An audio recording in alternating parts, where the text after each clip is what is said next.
to go up with the rise ball. She'll go down with the drop ball, but it's that changeup. It is an absolutely elite pitch. She will throw it in any count. She'll throw 4 in a row if she's got that much confidence in that pitch.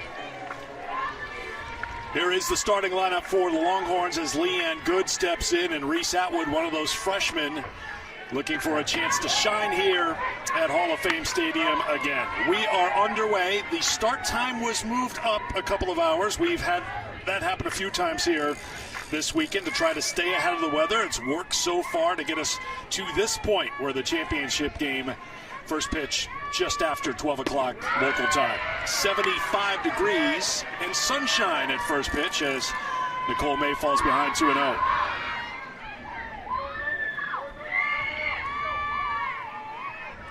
Gorgeous day here in Oklahoma City as Texas and Oklahoma meet for the title. 3-0 for May.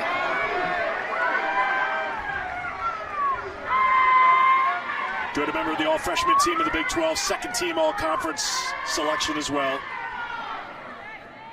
3 for 6 with a home run and a couple of walks in the tournament. She's been outstanding in that leadoff spot. May brings the 3-0. Leanne Good.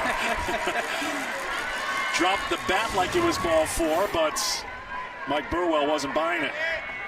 Right at the bottom part of the zone. The pitchers are going to be happy if they're going to get that pitch called for a strike all game long.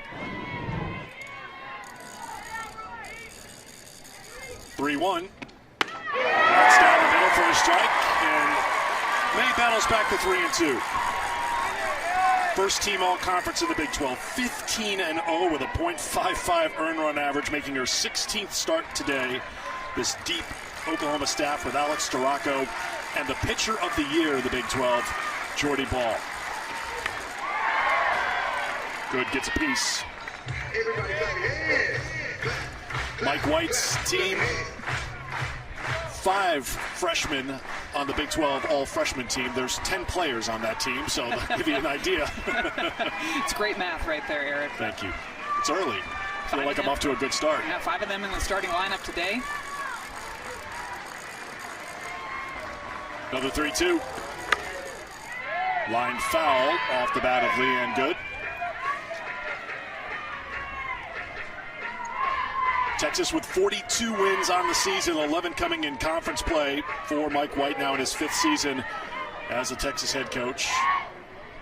After their 2 wins here in Oklahoma City, their adjusted RPI entering play today is 10. Very important to keep track of those numbers as we get closer to Selection Sunday, which is tomorrow. That comes inside, called strike 3. Good, will drop the bat again, but this time she's going to have to return to the dugout, 1 down. A great example of the fight that you're going to see out of Nicole May in the circle. She falls behind 3-0 in this first at bat and battles her way back pitch after pitch. This is actually a screwball working inside to Leanne Good, getting her looking for the first strikeout on the afternoon. 2 members of the Oklahoma staff with sub-1 earned run averages as a team. The ERA is .85, 30 shutouts on the season, number 30 coming yesterday. They had 33, which is the program record last season. So on track to match or break that record here as they get going in the postseason play. Game number 2 of the postseason. Strike 2 to Mia Scott. Sophomore third base, first team all-conference selection down in the count 0-2. I think often we talk about the freshmen for Texas and forget that Mia Scott's just a sophomore. Still very early in her career, but she has been great for the Longhorns. Line shot on the 0-2 pitch, and that's a base hit for Mia Scott. That's her 3rd hit of the tournament, now 3 for 8 with a walk. She's aboard with 1 down. Fell behind 0-2. I wonder if maybe she was looking for an off-speed pitch, but she gets this one inside and turns on it just over the glove of Sydney Sanders over at first base. Good way to set the tone for the rest of the offense. Texas really did a great job of sharing the wealth yesterday in the semifinal round against Kansas. The run rule win, Mike White's team, everybody had a hand in it, in that victory. Patty Gasso's team had to watch, be patient, because they got that first round bye. So this is their second game of the tournament, and they're in the championship game.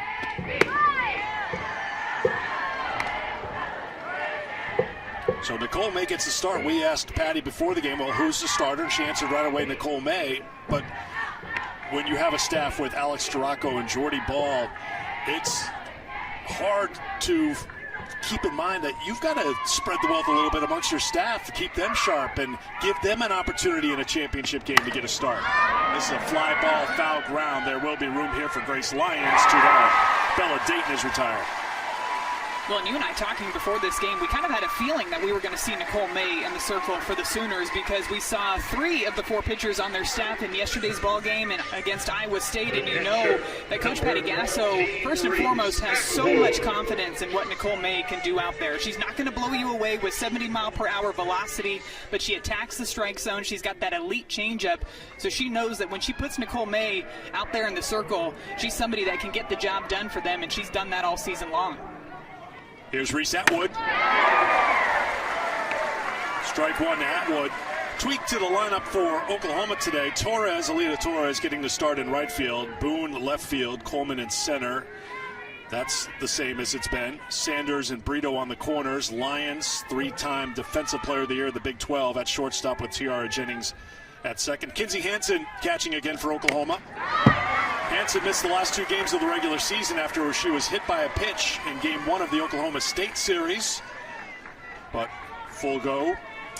And the catcher for Texas down in the count, 0-2. Atwood's had a good series. Had a 2-run double in Game 2 yesterday. Was 2 for 3. 3 hits total for the freshman. The 0-2.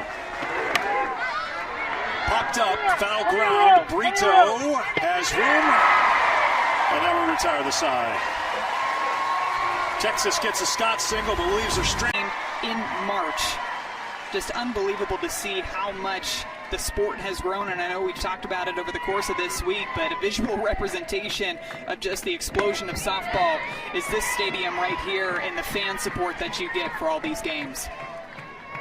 First pitch from the freshman who gets the start in the circle. Citlali Gutierrez for Texas, misses for ball 1. She has looked good here in Oklahoma City in her 2 appearances. I think she's getting the start in today's game because of her ability to mix speeds. You have to try to do what you can to keep Oklahoma's batters off balance, and so not only is she going to throw that off-speed drop ball down in the zone that we just saw at 54 miles per hour, but she's also got another off-speed that works its way more up in the zone. A ton of spin on it, so her being able to throw a different variety of speeds at these batters is going to be key today. Take a look at the Oklahoma lineup with the Big 12 Player of the Year in the leadoff spot. That's Jada Coleman, who had a 2-run home run in the 3rd inning yesterday. Tiara Jennings, Sydney Sanders, and Grace Lyons does it with the glove and has been doing it with the bat as well. Had another home run yesterday. Just a great swing on a pitch low in the zone. Fouled off, and the count is now 2-2.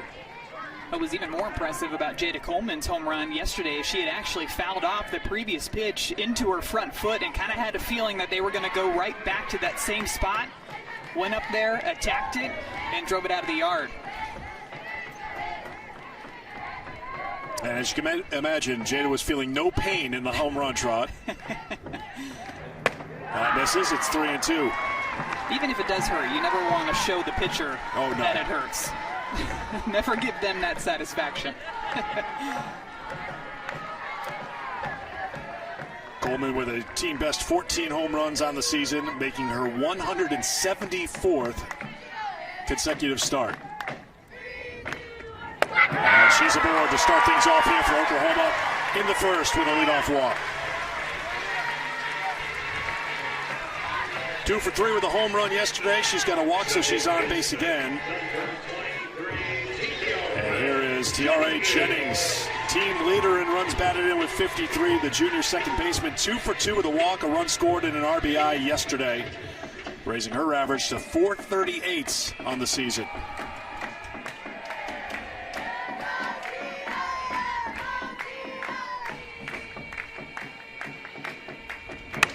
Swings at the first pitch, grounds at the 3rd, getting the force at second, and that's all they'll get as Scott throws it to good. to retire Coleman, one away. Like the aggressive swing by Tiare Jennings there, knowing that Citlali Gutierrez had just walked Coleman, so she's going to try to bring something in the strike zone. So she rides this one up and underneath the hands of Jennings. Hard hit ground ball to Mia Scott, and the quick throw over to second base to get the lead runner. So Jennings at first with one down, and here is Sydney Sanders, who takes strike one.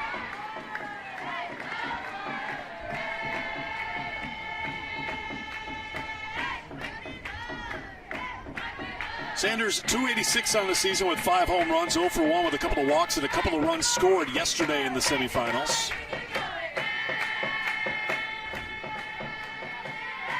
Arizona State transfer in her first year with the Sooners. Takes low for a ball, it's 1-1. Defensively, in support of Gutierrez in the circle, Dayton in center with Maloney and Popelka in the corners. You just saw Scott and Good team up on the infield. Quiroga at first, and Martinez, the shortstop, with Atwood behind the plate. The 1-1. 1-2. You can see even in her swing, Sydney Sanders just has so much power. Hit 21 home runs in her freshman campaign at Arizona State. This year maybe off to a bit of a slower start, but seems to be finding her groove up there, getting her timing down. Batting well over 300 in the past 8 games. Hit .425 with Arizona State last year with those 21 homers. This is a sky-high pop-up behind the plate. Atwood is under it and sticks with it to get the out, 2 away.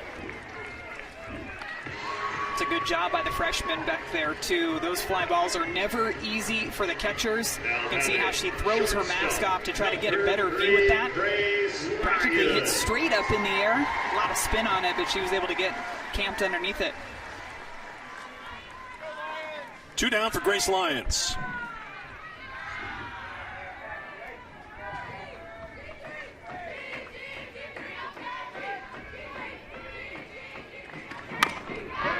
She swings at the first pitch, fouls it off for strike one. Went deep yesterday, her 7th home run of the season.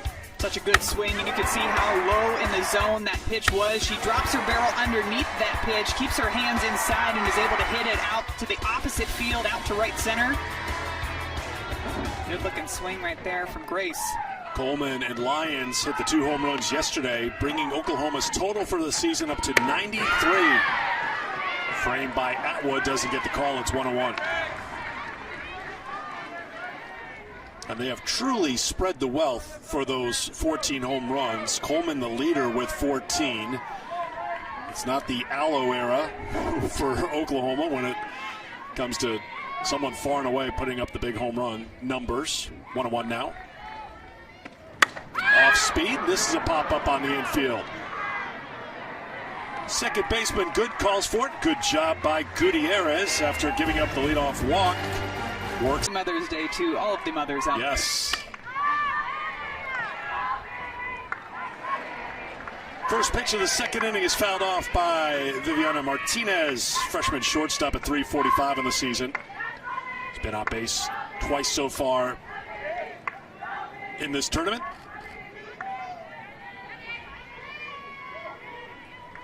The 0-1 from May.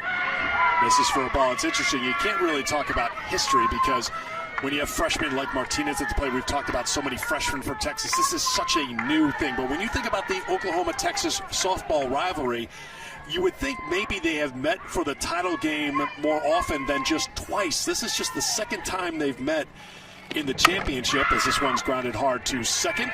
Jennings is there on the Sanders. 1 away.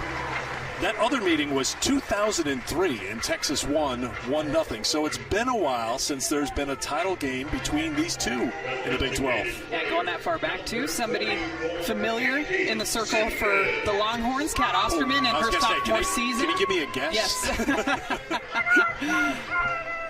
Of course, a shutout with her in the circle, too.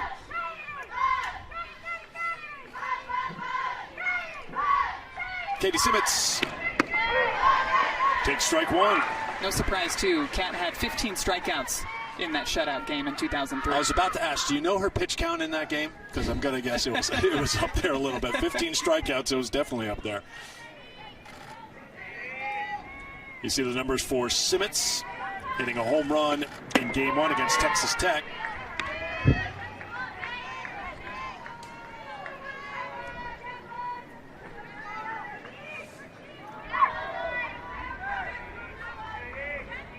Two for three with a walk, home run, 2 runs batted in for Simmons. The 1-1 off speed, good pitch, 1-2. Simmons went 2 for 3 off of Nicole May in the regular season too. A couple of singles out to the grass. No surprise, Nicole May pumping in that changeup, 59 miles per hour. Simmons way out in front on that swing.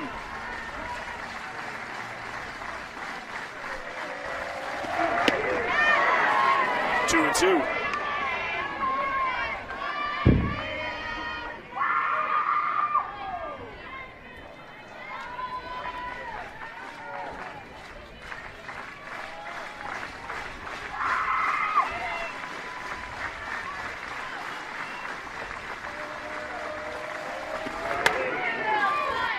That misses for ball 3. Full count now to Simmons.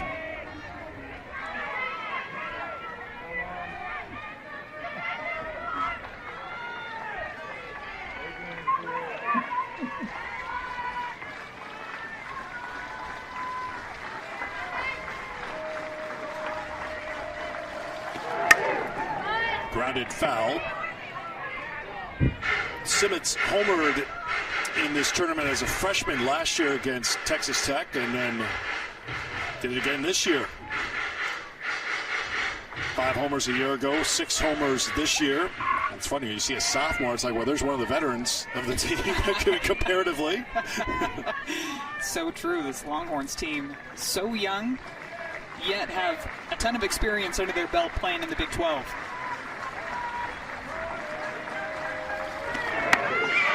That's up for ball 4. Good at bat for Simmons, and she walks. So we talked about the last meeting since the last title. 4-time tournament champs, 99, 2002, 2003, 2005.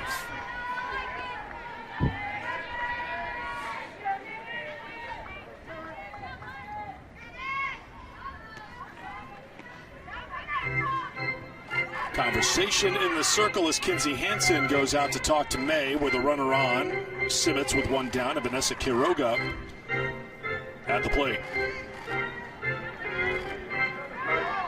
Quiroga, the sophomore, has had some good-looking swings as of late for this Texas team, including here in OKC. 2 for 5, a home run, 3 runs batted in. Yeah, those home runs between Quiroga and Simmons came back-to-back in the 7th inning to help give Texas that win over Texas Tech. 1-1. See the numbers for the sophomore. In that Texas Tech game, Texas was down 6-2 with 2 down in the 6th inning. It was very late, but Texas has shown the ability to come back late in games this season, with Reese Atwood usually playing a starring role. That misses, it's 2-1. I think we've renamed Reese Walk-Off Atwood for her 3 consecutive walk-off hits that she got earlier. If it's not a t-shirt yet, somebody needs to get on that and give Reese a cut.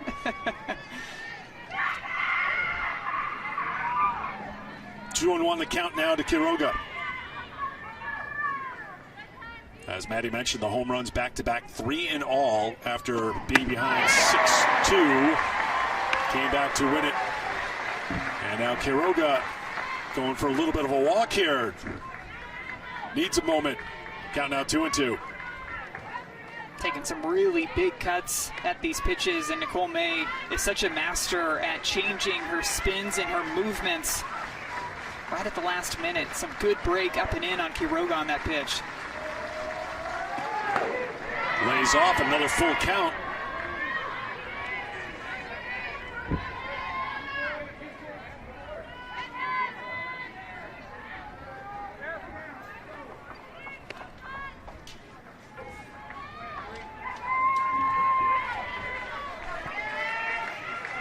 Third full count for May so far in this game, back-to-back.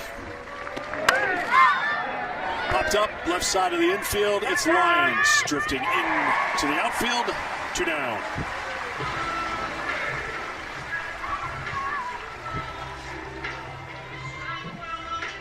So Quiroga is retired, and now bring up the right fielder, Ashton Maloney.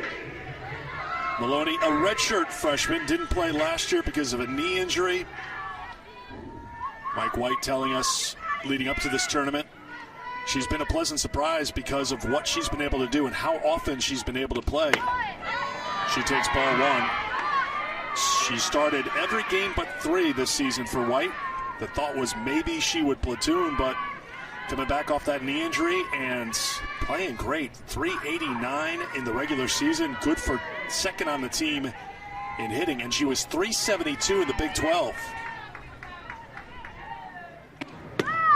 Coach Mike said that she's actually been getting stronger as the season has gone on too, and when you think somebody coming back from an injury, the biggest thing that they have to get used to is getting their timing back in the box and getting their rhythm down. But he said that she put a lot of work into it, focused on that at the beginning part of the season, and has been very consistent for them this year in the bottom half of that order. All freshman selection, second team all conference, ahead in the count 2-0. There's a strike, it's 2-1. Back there behind the plate. Slack base hit. Good job by Maloney, who was applauding halfway down the first baseline after she saw that got through for the second hit of the game for the Longhorns. Nicole May staying on the outside part of the plate here. You can see how this pitch is breaking away from her, but Maloney does a nice job of staying up the middle, keeping her hands inside, and yep, there's those couple of claps that she... Loose as well. Early opportunity here for the Longhorns. 2 on, 2 down, and here is Popelka. Strike one.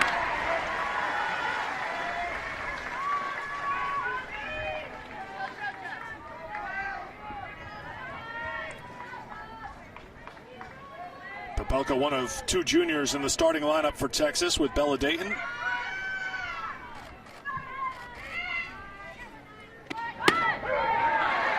Oh, and 2.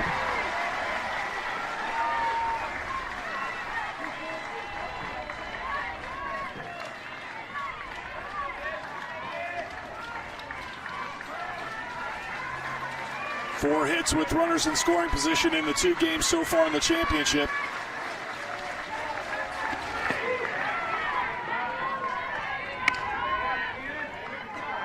Good to see Kenzie Hansen back in the lineup for Oklahoma after getting hit by a pitch in their last conference series versus Oklahoma State.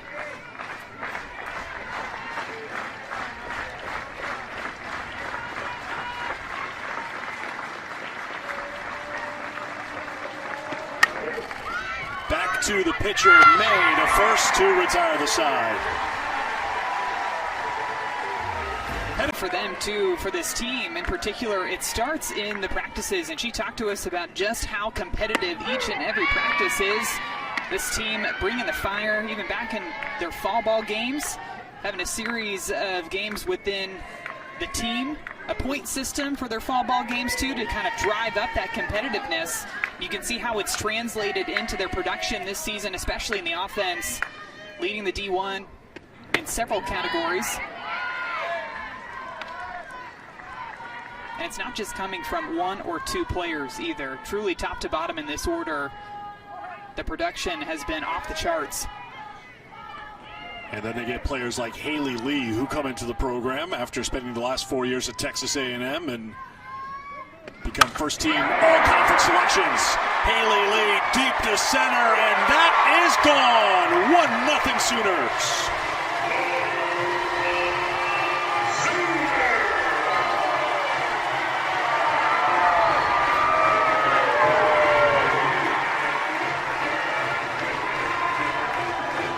Facing a pitcher that's going to throw a bunch of different speeds at you as a hitter, you've just got to try to figure out how can I get on time for one of those pitches.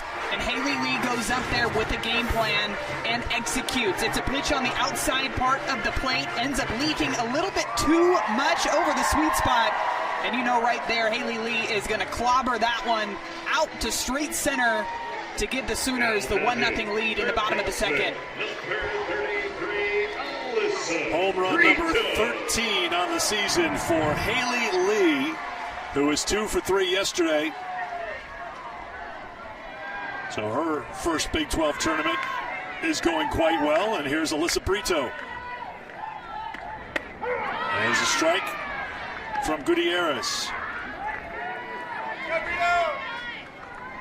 Big at bat here for Gutierrez to see how she responds after the home run. When you're facing Oklahoma, you know they're going to put up runs, but if you're going to give up the home run, you want it to be the solo shot. Can't let this inning snowball away from you. Grounded foul, and she's ahead in the count, 0-2. Brito 403 on the season with 13 homers, 50 runs batted in, 2 more RBI yesterday in the semifinal win.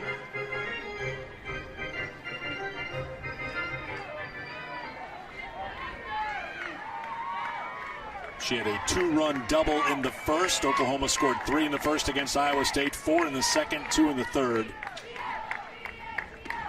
And route to a victory. That misses, it's 1-2.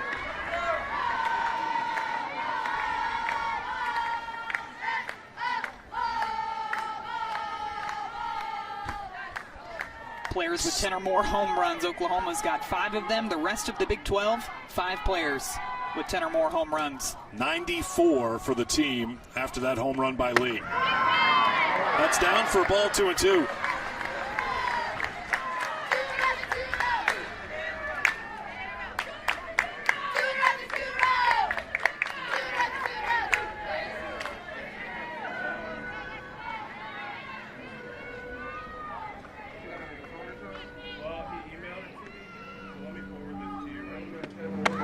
Misses, ball 3-2. The challenge for opposing pitchers like the freshman in the circle for Texas is there's no break in the lineup.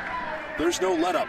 And what we saw with Lee, you see it time and again with Oklahoma, you make a mistake, whoever it is in the lineup, they're ready to pounce on it. And there's really not a lot of holes in their swings, top to bottom in the lineup too. They're able to make mid-at-bat adjustments. Brito to Scott at third, 1 down. That's the way you bounce back. We've seen Brito do a really good job on some drop balls throughout this season. She goes to it 68 miles per hour, and it's the late break. That's when you're going to get some of those ground balls off the end of the bat. Outer half, Brito trying to come around it, but straight to Mia Scott over at third base for the quick out after the solo shot.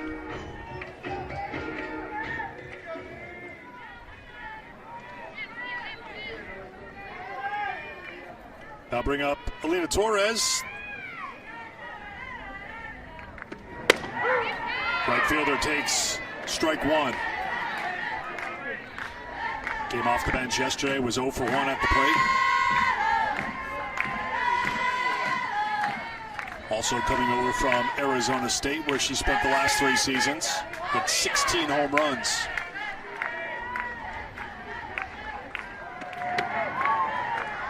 One.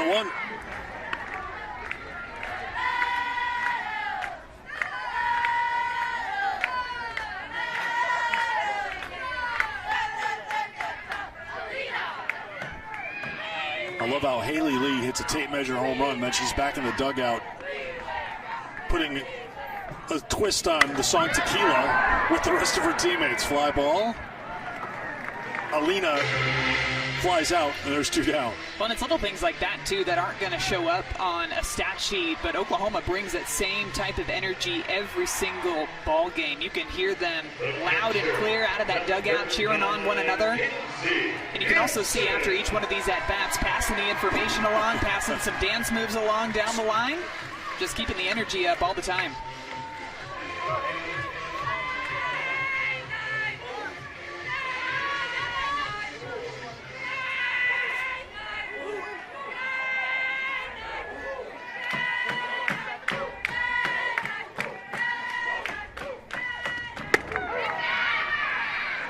It's a really good spot there. I like the adjustment by Gutierrez trying to work these drop balls inside to the righty batters. I think oftentimes a lot of right-handed pitchers try to stay away from the right-handed power hitters, but I think you've got to establish that inside part of the zone, challenge them to be able to make an adjustment and drop that barrel to get under that pitch. Line shot, that's a fair ball right on the line. Hansen around first, she'll head to second. with a 2-out double.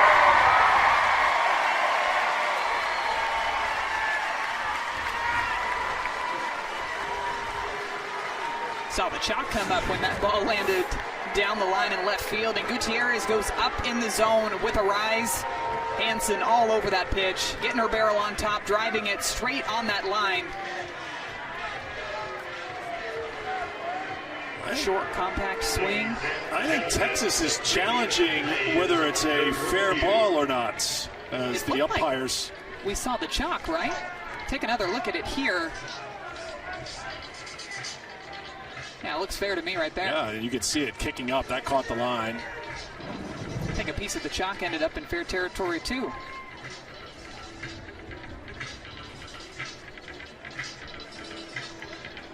Great swing, though, just as we were talking about how there's just not a lot of holes in the swings of this offense. You got some swings more tailored towards down in the zone, and Kinsey Hansen going after the rise ball right at the top of the strike zone. Quick review as they saw the chalk kick up too. But they could slow it down. You're 150 or so feet away and you can see it right away. I can still see the mark in the chalk too. Is there evidence of, yes, there is a divot there. I don't have my glasses on right now, Eric, but there it is. Yeah, it was hit so hard. Kinsey's just got to go out and replace her divot after this half inning. That'd be nice.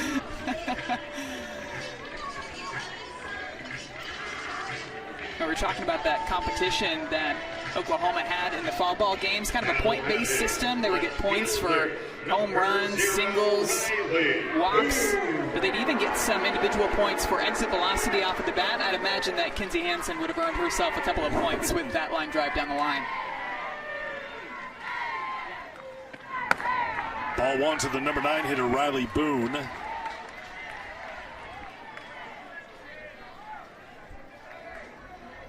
.375 for Boone and an on-base percentage of .504. She's done a tremendous job in her role there at the bottom of the lineup to keep things moving, keep that line moving, and get back to the top of the order. 2-0 the count.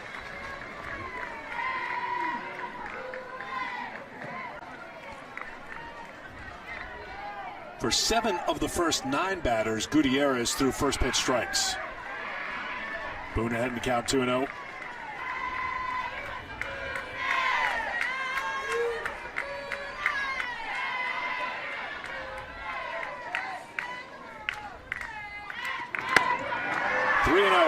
And as good as Riley Boone is at flipping the top of the lineup over, that's exactly what you do not want to do if you're Gutierrez. With 2 away, you do not want to bring up Jada Coleman with runners on board.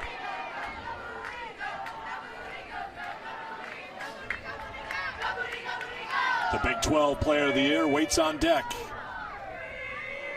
3-0 to Boone. 3-1.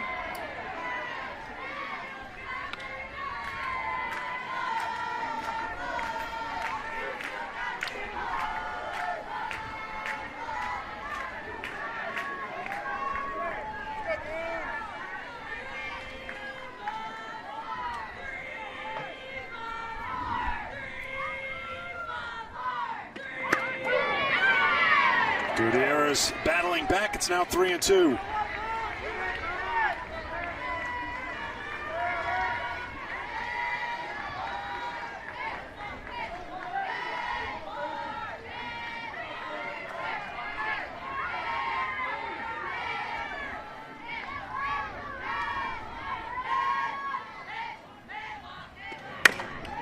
Chop to shorts.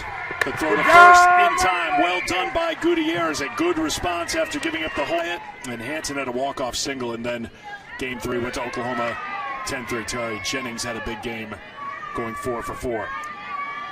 A lead here for Nicole May to work with as she works against the top of the order for Texas. Leanne Good struck out looking in the first. Takes the ball. It's 2-0.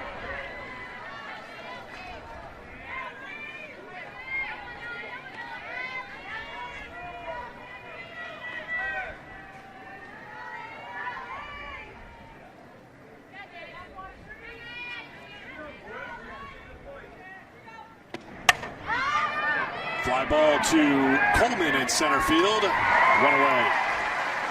Of course, Oklahoma is no stranger to playing here in this stadium. When you play so many Women's College World Series games, you're going to pile up the games, but this is their 8th game this year at this field. In March, they played in the Hall of Fame Classic. That was 5 games. We showed you the March 31st game against Texas, then the semifinal game yesterday. So this is a home away from home for the Sooners. Played Auburn a couple of times in that Hall of Fame Classic back at the beginning of the year. That's one thing, too, that Oklahoma has done a really good job of this season is playing some really tough out-of-conference competition. Point of emphasis for Patty Gasso coming into this year. You want to make sure your team's as tested as possible so that they can be prepared when they head into the postseason. Well, maybe most impressively, after they suffered their only loss of the season against Baylor 4-3, they went on an epic run after that, including wins over Texas A&M, Utah playing in the Pac-12 championship game for the first time, and then a couple of games after that Baylor game, 5 games in fact, they took on the then #1 team, UCLA, that's fouled off by Scott, and beat UCLA 14-0. So they've played a tough schedule, and they've treated some of those tougher games on their schedule like most of the games on their schedule, with no mercy. Yeah, that game against UCLA was so impressive, too, going up against Megan Faramo, who's fantastic in the circle for them. But the one part of the offense that stood out to me in that game was the 2-strike home runs that they hit off of Faramo. Scott back to the pitcher. May quickly on the first. 2 down. Well, I don't, like to just guess what the committee's going to decide tomorrow. I think Oklahoma will be the overall #1 seed. Very bold take. All right, thank you, Maddie. You're on the same page with me. I love it. Usually doesn't happen, but I mean, so impressive. Strength of schedule, as you just mentioned, taking on all comers. 50 wins on the season and 20 wins against teams in the RPI Top 25. Yeah, and you look at that strength of schedule at 3-2, and of course you want to prepare your team as good as you can and also build up those numbers. And they've been able to dominate the best teams in the country. Some big midweek matchups, too. Played that midweek against Florida State, where they won that one, a close one, 5-4 in that ball game. Florida State, another one of those top teams this season. You mentioned Auburn, beat them twice. Maddie Penta, fantastic in the circle for Auburn. That's bunted foul by Dayton. Down the count 0-2.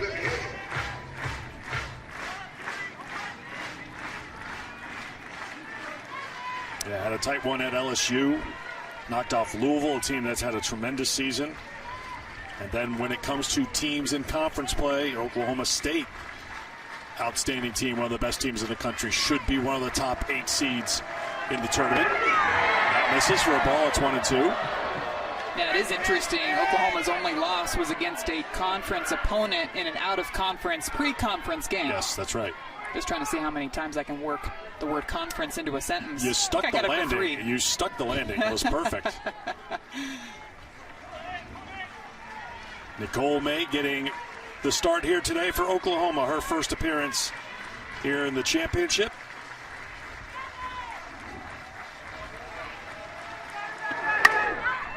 This is a soft liner to center. Coleman is there. It's a 1-2-3 inning for Nicole May. But Jada Coleman sends it out to the deepest part of the field. Just shows you how strong she is. The ability to get the sweet spot of the barrel on a pitch that was that far outside.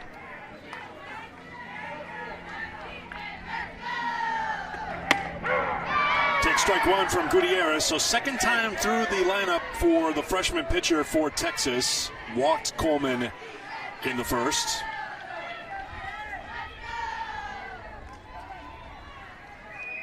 Jada, two-time first-team All-American for the Sooners. Misses. It's 1-1. And all these teams trying to look at these spray charts, trying to figure out how you want to pitch to these batters.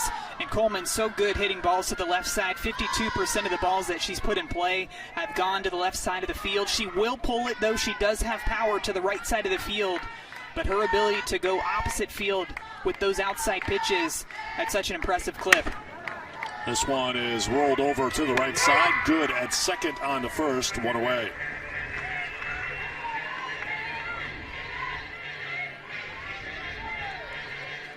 Well, so far, a couple of hard-hit balls off of Gutierrez, Lee's home run, and Hansen's double. Those are the only 2 hits she's given up so far as Tiare Jennings steps in.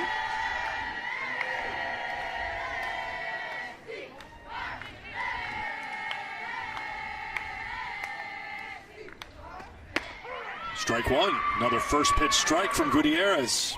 Good movement on those pitches, too. Really like the drop ball that she's throwing to these right-handed batters, working it inside and away, as we just saw for a first pitch strike to Tiare Jennings.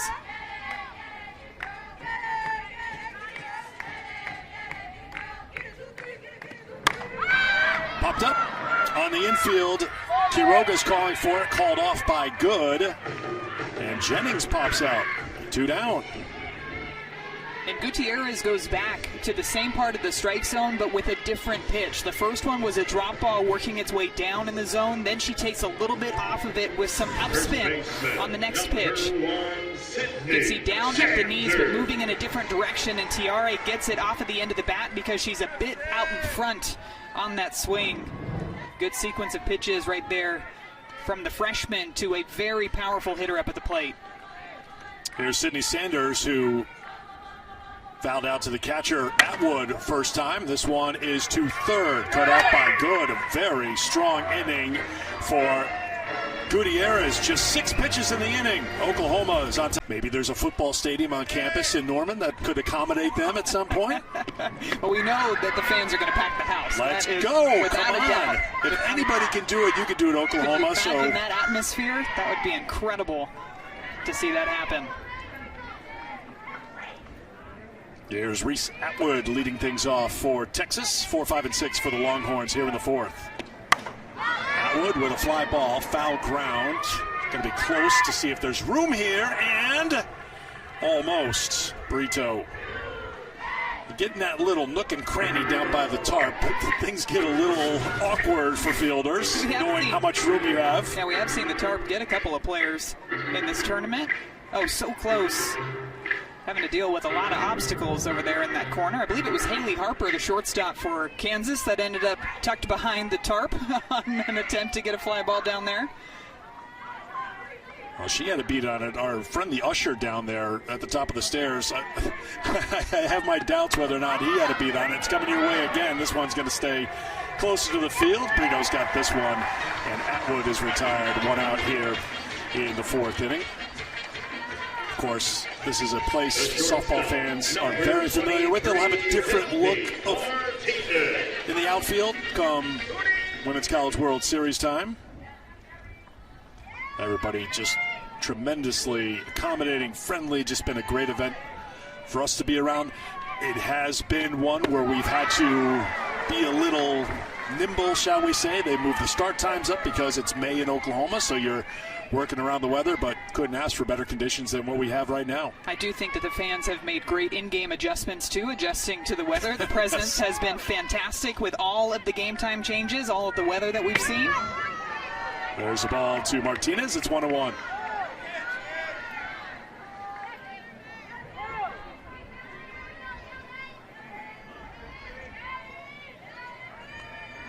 Martinez grounded out to second in the 2nd.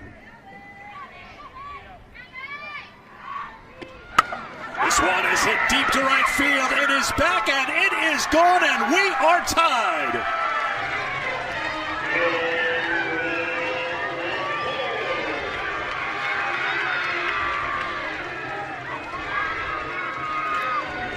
The freshman coming through yet again for Texas. Tying up this ball game with one swing of the bat. It's a 1-1 count. And she knows that Nicole May is going to try to bring something in here. Looks like a drop ball trying to work inside. Kenzie Hansen was actually set up on the outside part of the plate. But Viviana Martinez gets all over this pitch, driving that thing out to right field. Did not stand a chance of staying in the ballpark on that swing. Madison talked at the very top of our show about the freshman for Texas, so many of them playing at such a high level, and a freshman delivers again. That's the 5th home run of the season for Martinez, and we are tied at 1 in the 4th inning.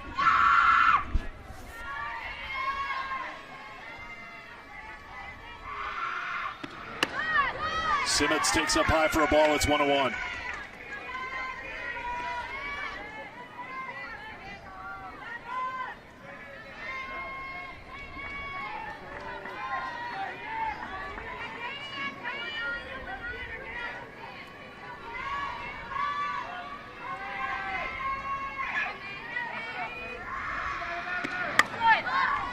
That's how to play. 1-2 now to Simmons.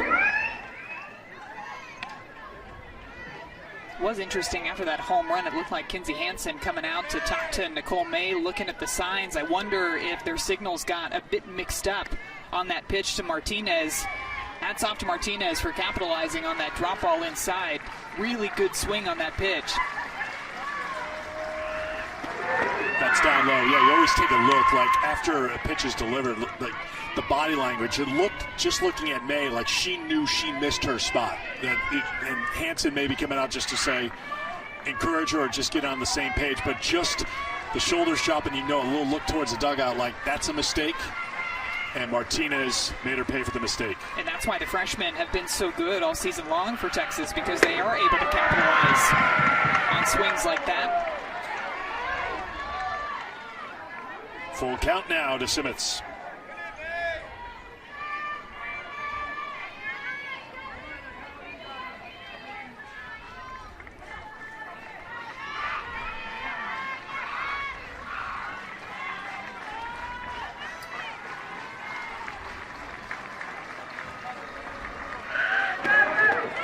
Swings at ball 4. The tag made by Hansen. 2 away. Nicole May bounces right back with a strikeout. Buries this changeup down into the dirt. Shows you how much trust she has in Kinsey Hansen back behind the plate. Doesn't just block that one up, but just catches it straight off the short hop, applies the tag for her 2nd strikeout today. Here's Quiroga.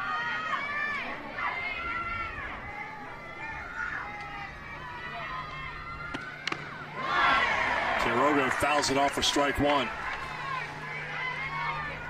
Just watching Vanessa a little bit, we've seen her pace around after a couple of her swings. If you could read the mind a little bit, just get that feeling. She feels like she's close.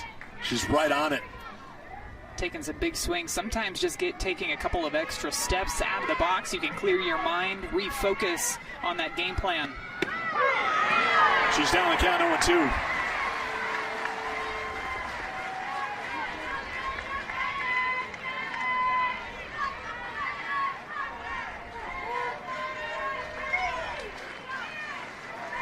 Nicole May, the junior from Pleasanton, California, 15 wins, 1 loss last year. 15 wins, no losses this year. Brings the 0-2. That one is out of play. She's got so much power to the left side of the field. All of her home runs have gone to either left or to center. But on some of these pitches that Nicole May is throwing on the outer part of the plate, she's getting off the end of the bat, which tells me maybe she's a bit out in front with the change in speeds, pulling off just slightly. But you can tell she's got a very, very powerful swing coming from the left side. Everybody clap your hands. Putting some softballs into play, so the umpires getting together here. We will be chatting with Mike White, whose expression has not changed one bit since his team tied it up. He is all business here in this championship game.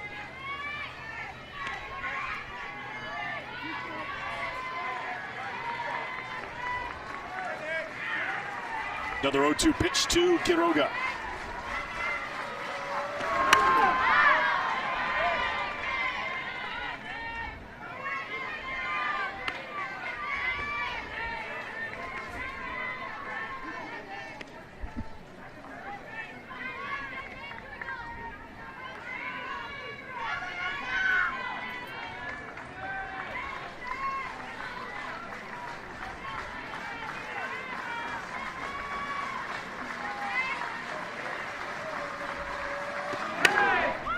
Grounded to first. Sanders steps on the bag to retire the side. But Texas has tied it up here in the fourth.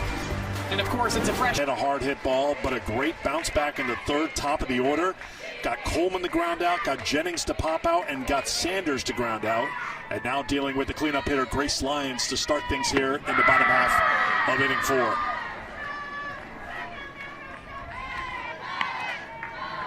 And because she has so many pitches that she can throw to, you can have a different game plan for these hitters the second time through the order. That seems to be the area where Oklahoma really thrives, is those in-game adjustments against pitchers. But because she can change speeds, because she can change spins, she can come at them with a completely different game plan in at-bat number 2.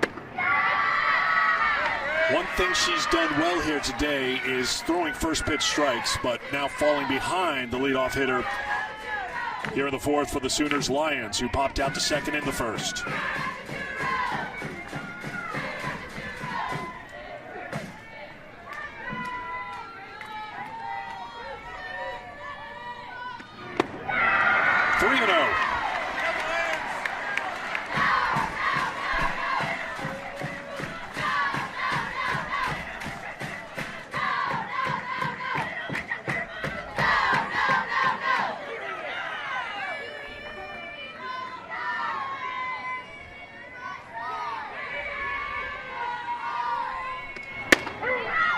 Three and one.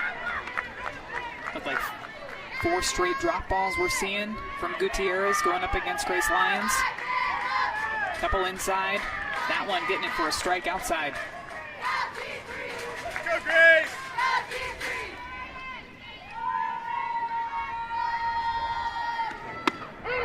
3-2.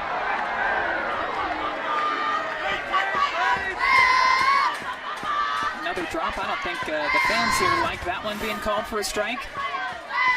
Outside part of the plate. Looks like a strike to me.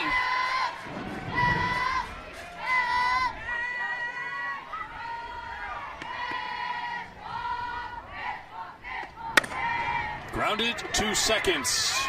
One away. So after falling behind 3-0, Gutierrez bounces back and gets a ground out. Whole lot of drop balls in that at bat too. 68 miles per hour. Some really good velocity, especially as a batter when you know she can mix speeds. That's always in the back of your mind. You're thinking, is she going to go to the change up here? But when she keeps pumping that velocity, that's where you saw that swing there from Lyons. Just a bit late on that ground ball to second. So here's the batter who got her in the second inning, Haley Lee, with home run number 13 on the season to give Oklahoma the lead, now currently tied at 1. This is hit hard and off the glove of Scott. Lee will hold it first with a 1-out single.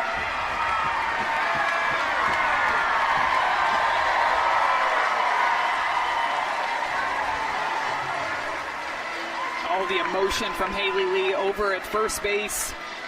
Got the entire stands on their feet. Another drop ball inside, just hangs a bit too far up in the zone, and Haley Lee smashes this one past Mia Scott at third, try to make a play on it. But a single out to left field with 1 away. And yes, the crowd did respond to Haley's request to let's go. Get up. I think it was let's go and get up, and they listened. Here's Brito grounded to third in the second. This is in the gap in right center field. It's down and all the way to the fence. Lee heading towards third, being waved around. Here she comes. Here comes the throw. She's safe. Throw now to third. Safe at third. 2-1 Oklahoma.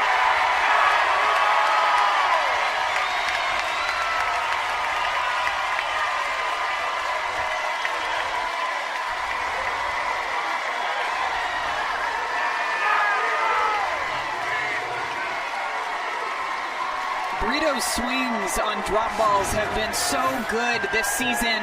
Gutierrez goes with another one outside in the barrel underneath, perfectly on time, using her legs to drive that ball the opposite direction.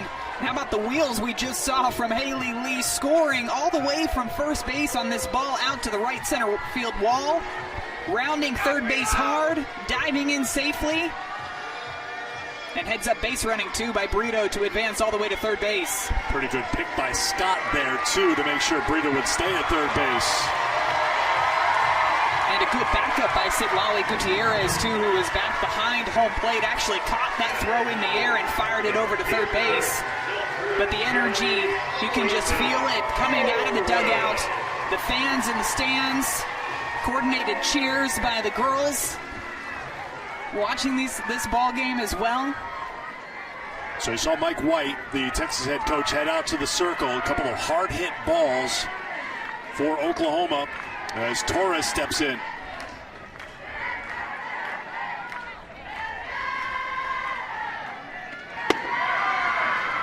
Torres takes ball one.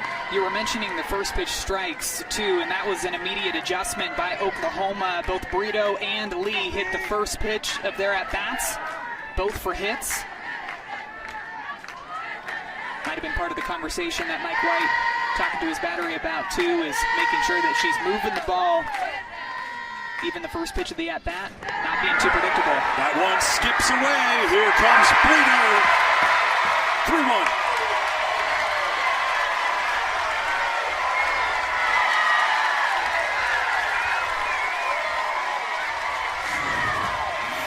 Good jump by Brito over at third base. Just falls out of Gutierrez's hand, out to her right, past Atwood, back behind the plate. Brito scoring easily on that pass ball.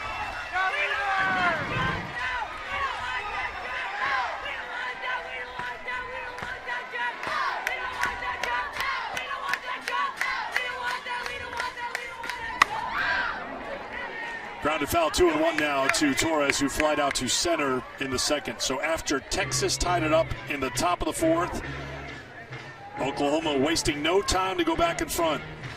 The single by Lee, the double by Brito with the RBI, and then Brito scores on the wild pitch to make it 3-1.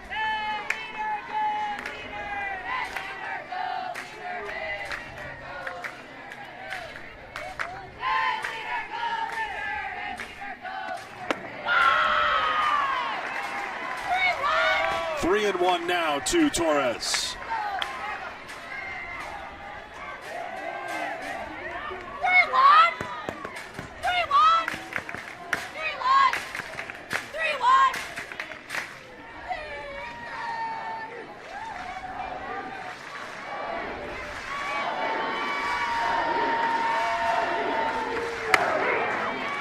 There's a strike, it's 3-2.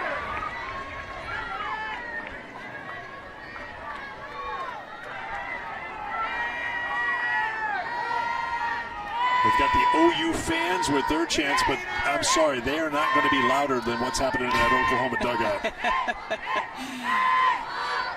Everybody up on the fence.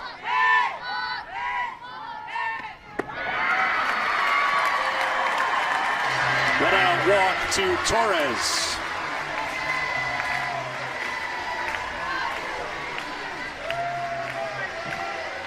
Now batting, the catcher, number 9, Kinsey. Well, for the moment, Texas sticking with the freshman. Again, there's a championship on the line here. You would love to be the Big 12 tournament champs, but when you're Texas and a team in the Big 12, like Mike White is coaching, you're thinking about, well, I need to see what I have, and I need to have players put in challenging positions that they haven't experienced before if we're going to get back to this building in just a few weeks. And she really has thrown well. She's had a couple of mistakes that, of course, Oklahoma's capitalized on. But that walk to Torres, only the second walk on the afternoon for Gutierrez. The first one, of course, being the first at-bat of the ball game for Oklahoma against Jada Coleman.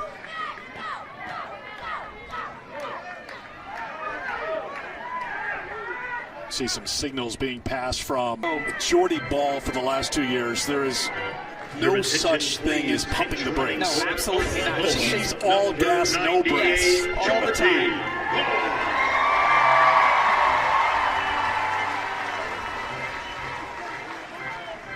So ball runs for Torres, and here's Kinsey Hansen.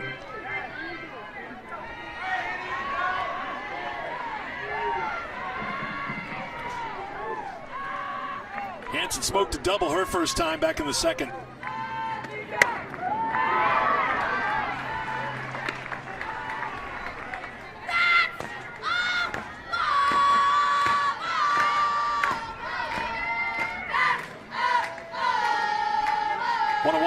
2-2 Hansen batting here with ball at first.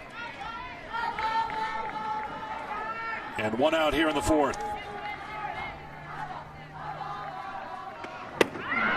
There goes ball, throws a good one, but unable to glove it is Martinez, and it's a stolen base for Jordy Ball. Hansen taking a big cut at this drop ball inside. You wonder maybe if a hit and run was on here. Atwood throwing to second base, and Martinez not able to come up with that throw. Looks like she might have had her had she caught that ball.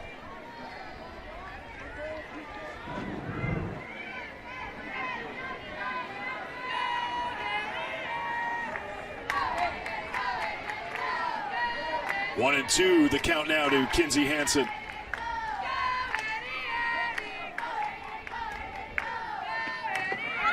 That's skipped up, blocked by Atwood, who throws it into center field, but Ball will hold at second.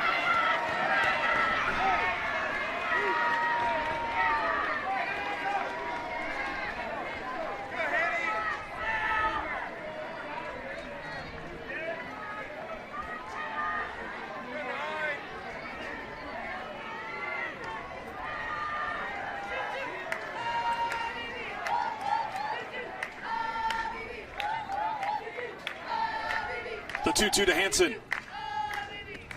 That works inside, and it's 3-2. It's a really good pitch, too, especially when she's able to locate it at the knees. I know that one misses for a ball, but when you've got the arm side run to go along with the downward movement on that drop ball to a righty, it's tough to get your barrel out in front.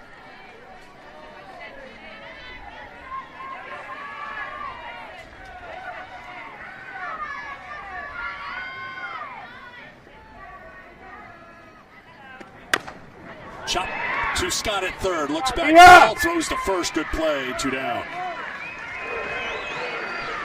Really nice play by Scott being heads up. That Gutierrez was really working the inside part of the plate to Kinsey Hansen. Hansen a ton of pop up at the plate too.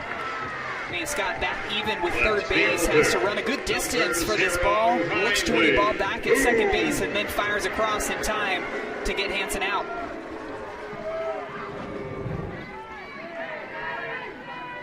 They'll bring up Riley Boone, who grounded to short in the second.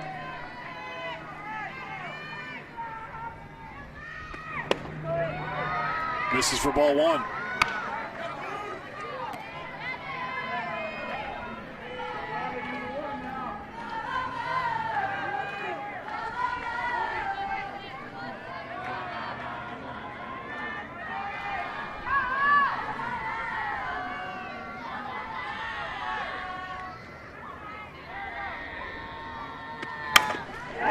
The middle of base hits.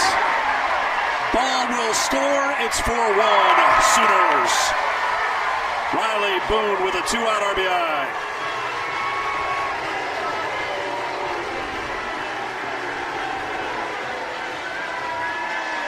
Boone in the 9th spot coming through yet again.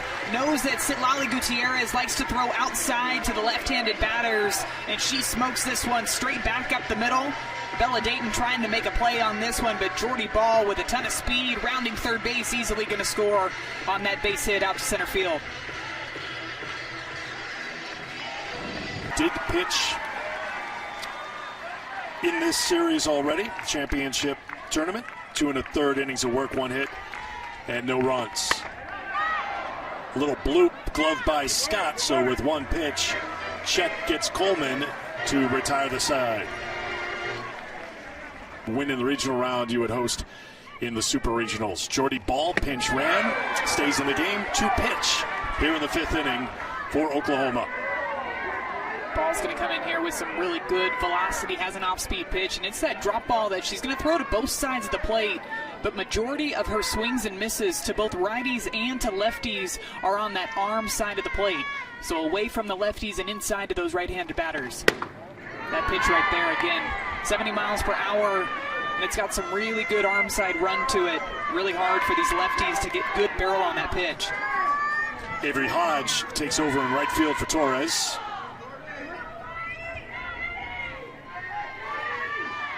(2-0 to Ashton Maloney. who singled against May in the second. Gloved at third by Brito from her knees, not in time. Second hit of the game for Maloney. She's aboard to start things here in the fifth for the Longhorns. Maloney does a really nice job of keeping her barrel on these outside pitches, driving it into that 5-6 hole, and as soon as Alyssa Brito had to dive, you knew that Maloney was going to be able to beat that one out, but a very athletic play by Brito over at third base.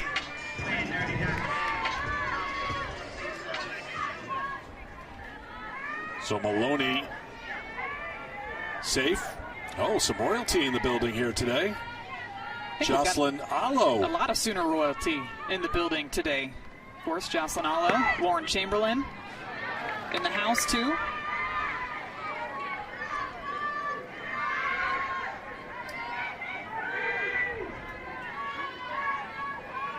Right now, as I'm seeing Jocelyn up in the stands, my mind is just replaying several of her over 100 career home runs that she had at Oklahoma. Bunted foul. 122 was the final tally. Just so impressive for her to break the home run record too. Held by Lauren Chamberlain. That was held by Lauren Chamberlain.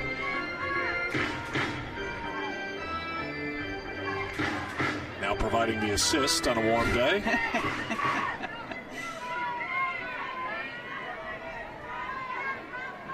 Jocelyn almost going incognito, but that is absolutely impossible for her to do around here. We see a ton of those jerseys, Jocelyn's jerseys on fans throughout the stands too. 1-2 the count to Popelka. Sure, we can find some up there. Yep, there she is.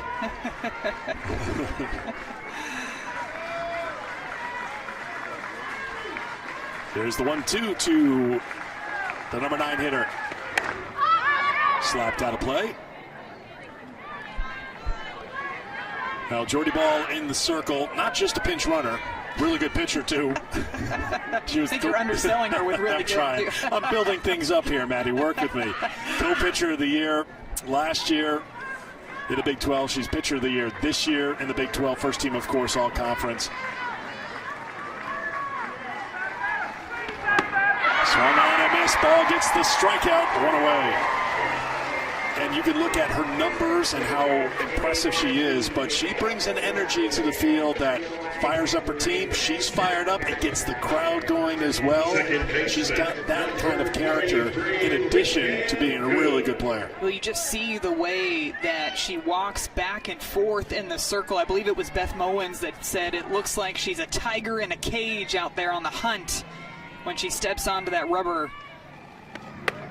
It's that competitive mentality that Coach Patty Gasso says is all across this team.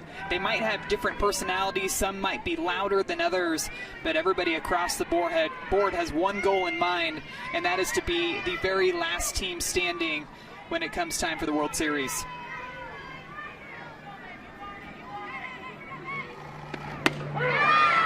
One-on-one. Top of the order for Texas, Leanne Good struck out and flied out against Nicole May, who went 4, gave up 3 hits, 1 run. It was earned. It was the home run by Martinez, a walk and a couple of strikeouts in her 67 pitches.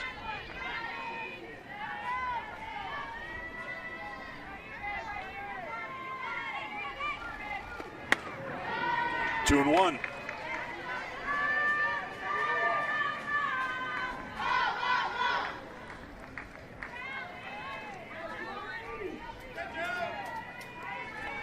Leanne Good homered against Jordy Ball in that March 31st game in front of nearly 9,000 fans in Oklahoma City.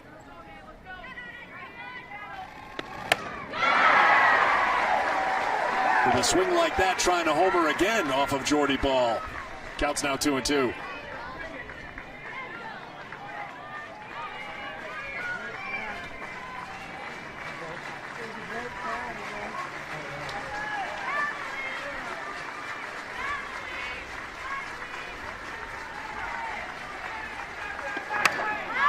Popped up. Brito under it. 2 down. working a little bit of everything. Leanne Good in that at bat. We saw the rise ball on that big swing and miss. Number 10, comes back Mia inside Scott. to get the fly out to Brito for out number 2. Mia Scott's 1 for 2. Singled to right on an 0-2 pitch in the first. Grounded back to the pitcher in the third.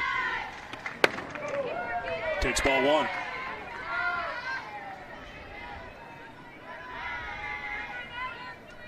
Went 0 for 1 in game 3 against Geordie Ball in their regular conference series. Had a couple of walks in that game too. 1-1. See here, Geordie Ball trying to work and stay on that outside part of the plate. Gets that one called for strike 1.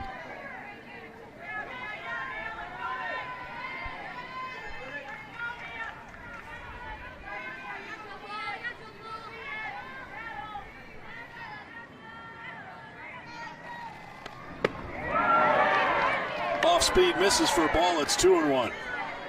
Of course, Scott had great success here in this stadium last year, Women's College World Series. 10 hits for Texas, 5 runs batted in, as the unseeded Longhorns made it all the way to the Champ Series, where they fell to Oklahoma.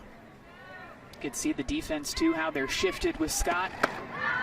Guarantee that's what that conversation was. Patty Gasso coming out to talk to the infield, to see the right side of the infield pushed back. She does have the ability to drop a bunt. We saw her do that already in this ball game. So making sure that Geordie Ball was going to be able to cover the bunts up the line. You can see that Sydney Sanders and Tiare Jennings are practically on the grass on the right side of the field. There goes the runner, ball in the dirt, and taking second without a throw is Maloney. And they say she left early, so she's called out. And that's how the top half of the 5th inning will end. Capitalize on it. We saw the solo shot by Haley Lee, another hit from her, and then the double by Alyssa Brito. And that's where we stand right here. Oklahoma up by 3 runs in the bottom of the 5th inning. And Estelle Check in the circle to pitch for the Longhorns.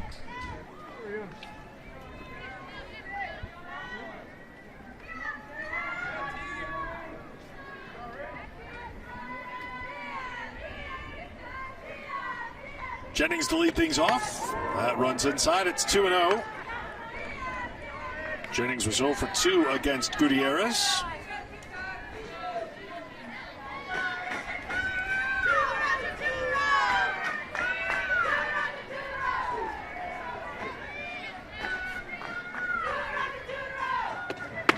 That's in there for a strike. Check through 1 pitch in the 4th inning. Got Coleman to pop up after she came on in relief of Gutierrez. I think the freshman held her own. He gave up 4 runs to Oklahoma in 4 innings.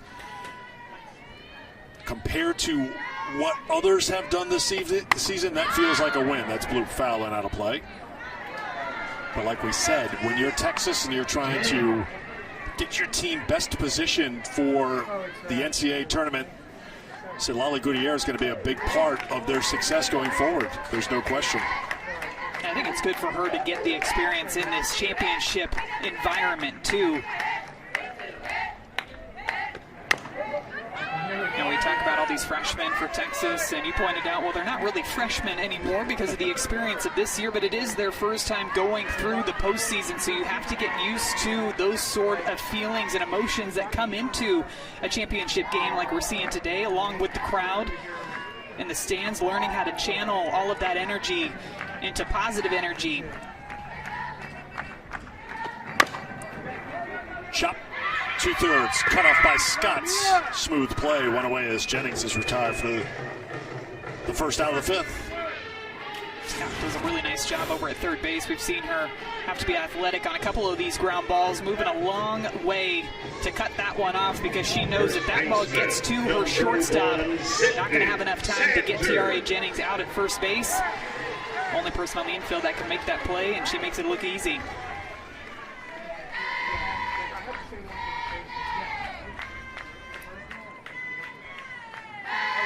Bring up Sydney Sanders.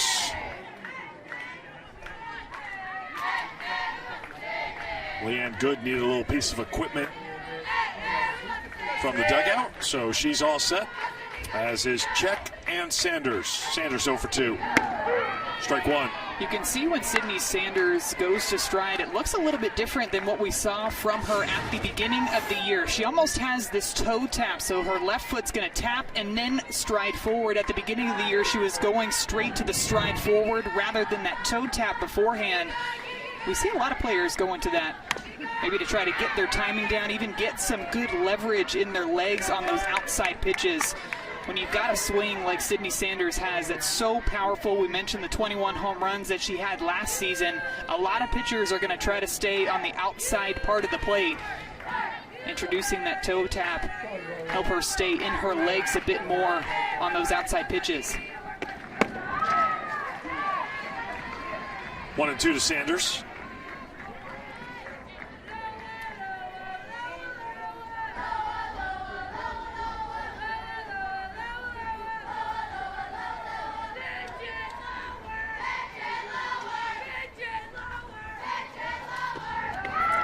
That one skipped up, it's 2-2.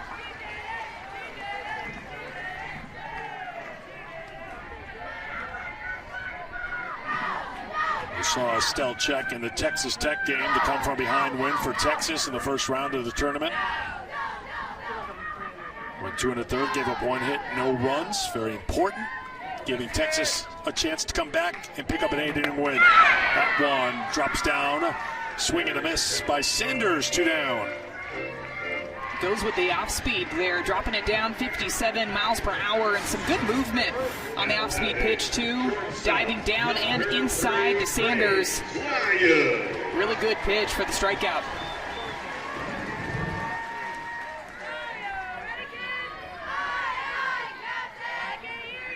Grace Lyons is 0 for 2.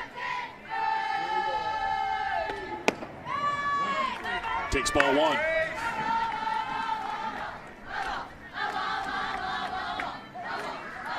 Lions 2 for 2 yesterday in the semifinal win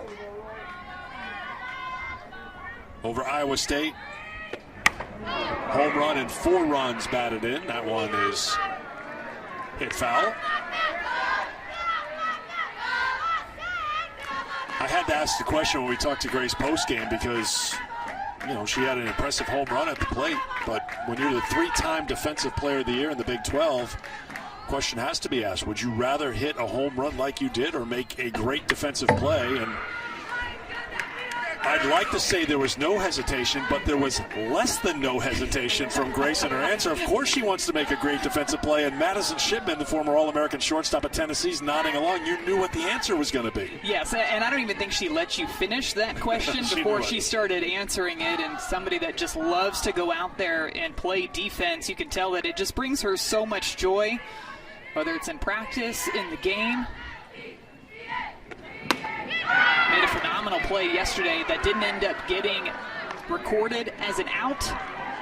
Dove into the 5-6 hole, got up so quick, threw it across the diamond. Just those types of athletic plays, even if you're not getting the outs recorded, you know that it's got to fire up your pitchers in the circle, knowing that you have their back.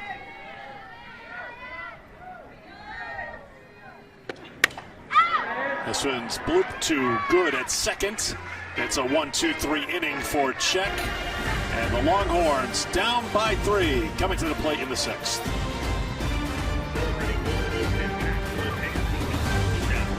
For those top 8 teams. And Madison and I had a long discussion about this pregame. I'm surprised it didn't carry over into the very start of the show because it wasn't going to come to an end. We kind of were divided as to whether or not there was much movement available in the top 8 outside of, well, you look at Tennessee, you know, you win, if they're able to win the SEC, that to me has to be a top 8 team. And in the RPI,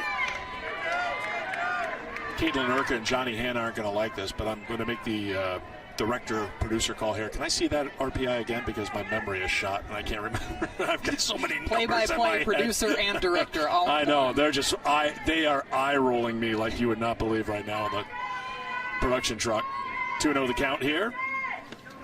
There's a strike, 2-1. Yes, so Duke at 6. LSU, I would feel like would not be in the top 8. They got bounced early from the SEC. I think Texas has a shot, depending on obviously what happens here. Tennessee should be in that top 8, I think that they have done more than enough this season, even without a win today. I think that they should get a top 8 seed. Now, of course, my opinion, not what the selection committee is going to go by. It's not one of the criteria. You're not wearing orange today. You wore it a lot during your college career, but not today. How about the burnt orange? Would they make it into the top 8? I mean, obviously, if Texas gets a win here, they come from behind and beat Oklahoma. That's got to count for more than just a quality win against an RPI top 25. There's a strike to Scott. It's now 3-2. But it always brings back the question that we've been talking about for the past couple of weeks, where these teams are ranked throughout the season, how they're playing towards the end of the year. Then you've got the calculation that is the RPI. How is the selection committee going to look at everything and decide where they want to put these teams in order? Scott got a piece. Well, I look a lot at the eye test too. That's kind of what I look at, especially how teams are what does your eye playing test tell you towards the end of the year. I think Texas has had a really good showing in this Big 12 tournament. Now, I think it was important for them to be able to bounce back after getting swept by Baylor in their last Big 12 series. But to be able to come back and have the showing that they have.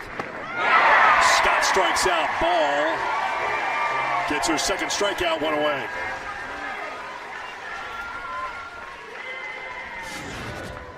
Good pitch outside to Mia Scott.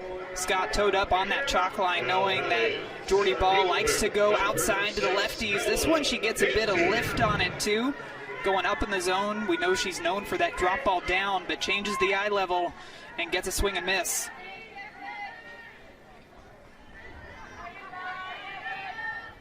Bella Dayton bats with one out here in the 6th.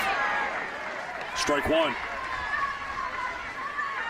Now, that RPI list did not include Oklahoma, obviously, as number 1, and Oklahoma State number 5. Now, they were one and done here in this tournament. They got knocked out early, but even though Oklahoma State, and you're talking about your eye test, things have not looked great for Oklahoma State in the last several weeks. But I think in this case, you look at what they did in the first 2/3 of the season, where they were a team up number 2 in the national polls there for a while. And I know the national poll is, again, a subjective piece of this, but that's a team that I think when you look at the entire season, yeah, is it going to maybe impact how they'd be seated in the top 8? But that, to me, is a top 8 team. I do agree. I think that we're really going to see how much the committee values the entire body of work, as they would say, versus maybe how you're playing here towards the end of the season. And Oklahoma State's going to be a prime example of that.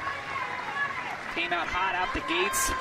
Bats firing on all cylinders and have struggled a bit as of late, struggled in this tournament as well.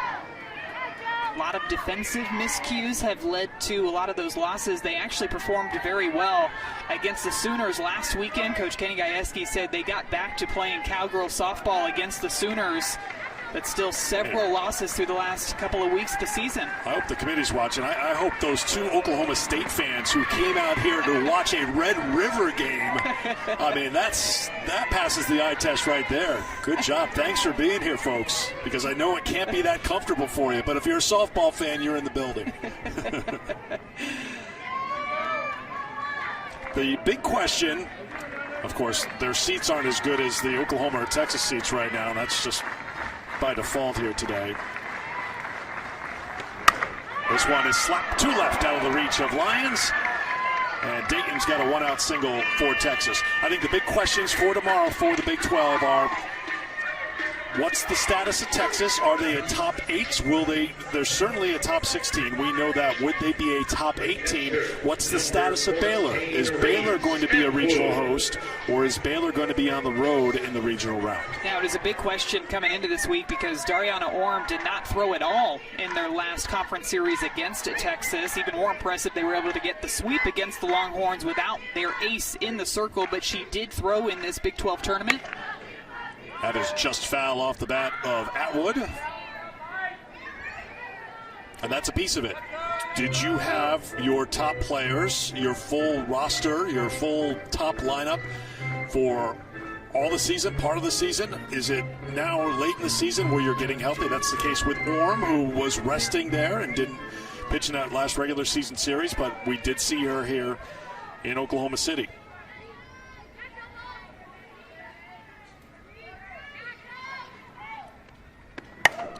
That one is fouled. The problem for Baylor is they didn't play well here in Oklahoma City. Iowa State picked up an 8-1 win. Put up 16 hits on Baylor's pitching staff in that ball game. So if you're looking at what happened most recently, I hope everybody's okay down there. Oh, I know what it is. It wasn't someone getting hit. It was like, wait, I want the ball. I've been there. Good luck with the negotiations there, Dad. Swing out a miss. That would strikes out. 2 strikeouts in the inning for Jordy Ball. 2 down. Pulling the string on this pitch, too. Dropping it down to 60 miles per hour. So much spin and movement on the off speed as well. Hard to pick up straight out of the hand of Jordy Ball, especially when she's pumping in those drop balls. It's going to have similar rotation as that off-speed pitch. Here is Martinez, responsible for the Texas run after her 5th home run of the season. That came against Nicole May, so Martinez facing Ball for the first time. Ball struck out Scott to start the inning. Dayton reached on a single. Then Ball got Atwood, now facing Martinez. This one is slapped foul. Let's take you back to the 4th inning with 1 out in that 4th inning, and Oklahoma on top 1-0. Martinez went yard. 1-1 count, too, similar to what she's in, and this at-bat, really good swing underneath this pitch. A drop ball inside, perfectly on time for it. Great swing by the freshman.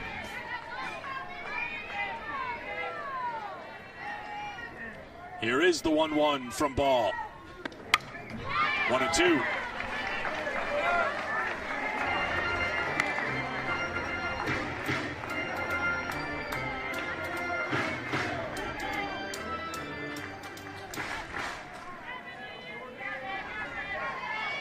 There is no sitting or standing still for Jordy Ball.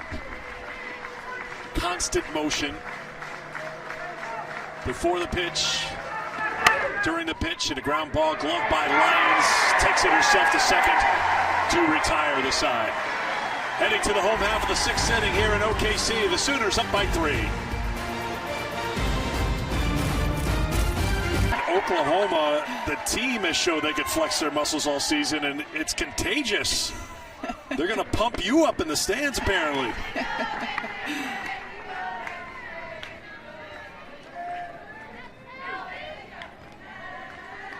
Estelle Chex pitched well, coming on in relief of Citlali Gutierrez. Has retired all 4 batters she's faced as Haley Lee stands in here. 2-0.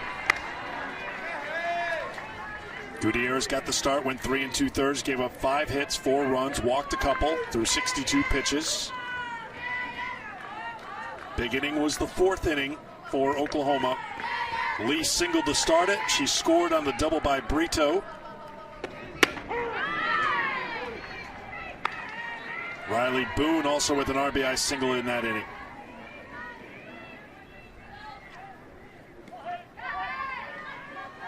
Brito scored on a wild pitch. 2-1 the count to Lee. That's pounded foul.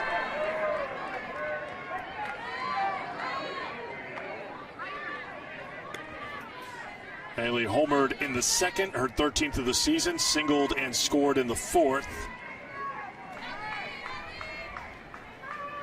Now 4 for 5 in the tournament. That's blooped out to right field. It will be foul. 2nd inning, leading off the inning. Haley Lee went deep. Really good swing by Lee, too. Perfectly on time again. She does a really good job of using her legs throughout her swing, staying long through the zone, too, so that ball is staying on her barrel for what feels like an eternity. That's how she's able to get so much pop with those swings.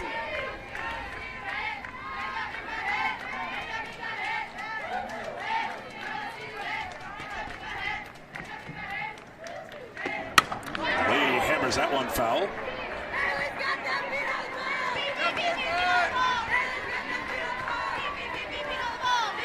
Haley, the fifth-year senior from Kingswood, Texas. We talked about her Texas A&M career when she had 47 home runs, 25 2 seasons ago. And she's had an outstanding year, hit .364 in the regular season.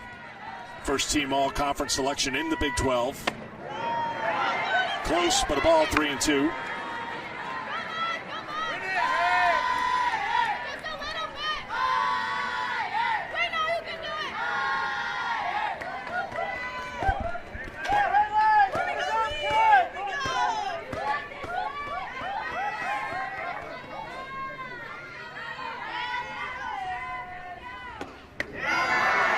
Lee's on base again, third time today, fifth time here in the tournament.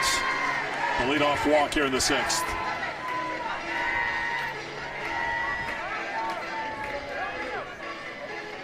So we want to tip our hat to the fans here in Oklahoma City. Today's attendance, 4,684. Tournament total just shy of what they did last year here in Oklahoma City. But keep in mind that we moved the start time back to 10 a.m. on day one. We had a suspended game on day one, so then they had a 10 a.m. resumption yesterday, and then the start time for this championship was moved back 2 hours to try to beat the weather as Haley Lee comes out, and even when she's coming out of the game, she's firing up the crowd.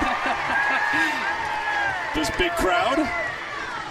Jocelyn Allo responding to Haley Lee, telling everybody to get up on their feet, firing up the crowd. Something that Oklahoma is so good at doing, getting everybody involved. And we talked about how this fan base has been phenomenal all week long, adjusting to some of the rain delays that we've seen.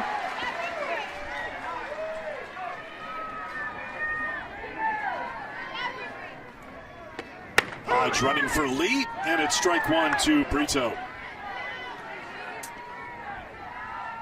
Yeah, so a terrific job by the fans to roll with it here, as they are used to when you have to adapt for the weather this time of year. The crew here for the Big 12, the grounds crew here at Hall of Fame Stadium.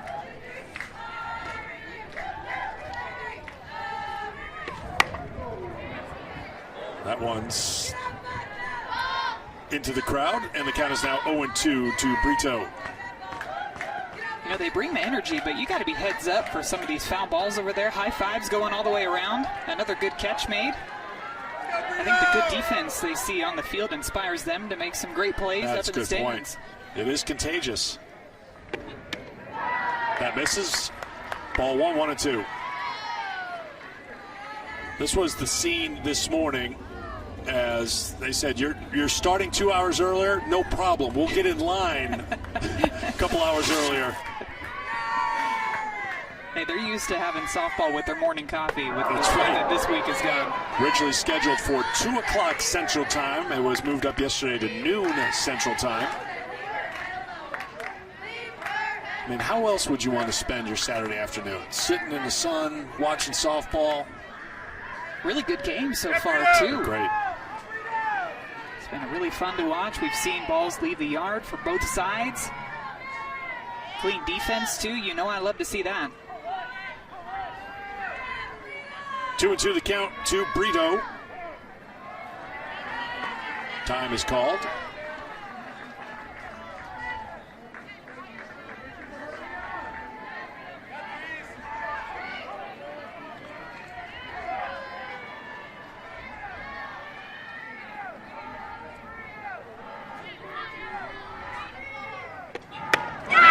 Check gets the strikeout.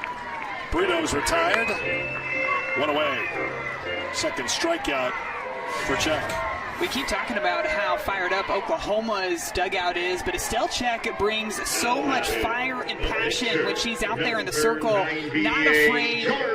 She's going to come inside with this pitch, working down and inside to Brito. And we've seen Brito do some damage on low and inside pitches. And Estelle Check going right after these batters. We've seen Check fired up in this stadium. Think back to the World Series last year, that shutout of Oklahoma State in the semifinal round. All tournament team selection a season ago for the Longhorns.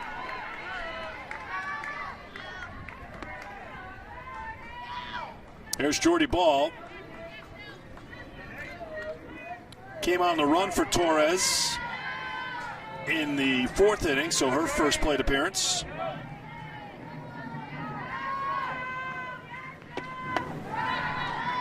We've seen her pinch run, we've seen her pitch, now we get a chance to see her hit.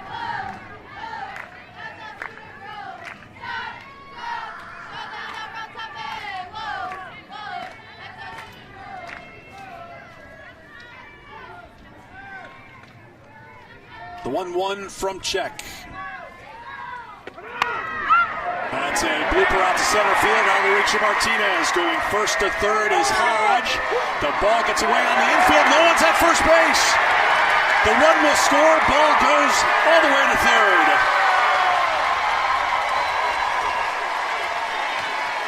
5-1 Sooners. They take advantage of the Texas error.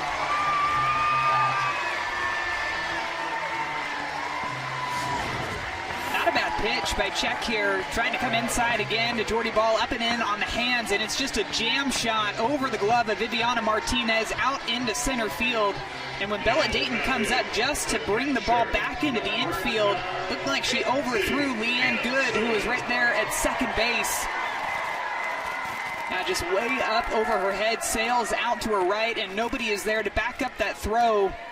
So Avery Hodge is going to score easily on that overthrow. So Hodge scores on the throwing error. That's the first error of the tournament in 3 games for Texas. And here is Kinsey Hansen.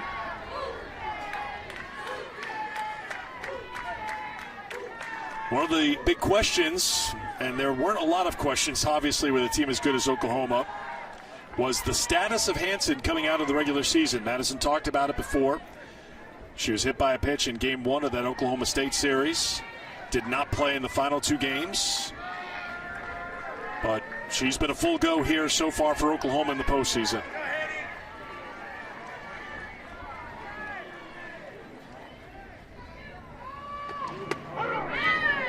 One-on-one. Getting Hansen back too, obviously, is big in the heart of their order. A lot of pop. We saw the home run in that Big 12 championship game back in 2021 off of her bat. Over 10 home runs already on this season, but I really think she brings so much leadership back behind the plate too. Handles all the pitchers on this staff so incredibly well. This is chopped to third. There's Scott on the first. Ball trying to score on the back door, and she does. Oklahoma on top 6-1.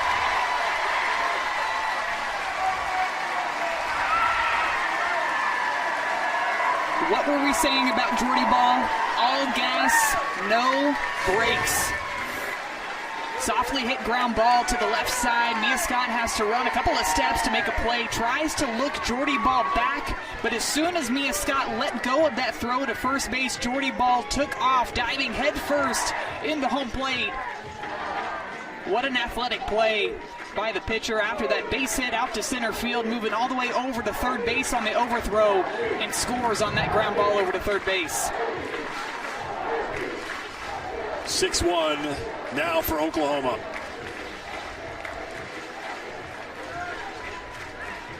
Your attention, please. Pinch hitting for the Sooners. I know Patty Gasso talks about, it's tough to leave Jordy Ball in the dugout. She's not pitching, but I think one non-negotiable thing is if you're going to slide head first, you are reaching with your glove hand. You protect that pitching hand. You saw she had the wrap on it, too. You keep that as far away as possible. That thing is valuable.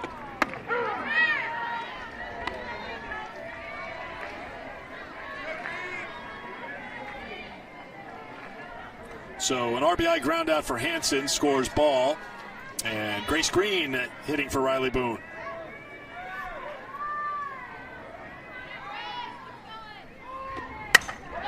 Grace Green sends one to right center field. It will get down for a base hit. She'll hold at first with a 2-out single here in the 6th.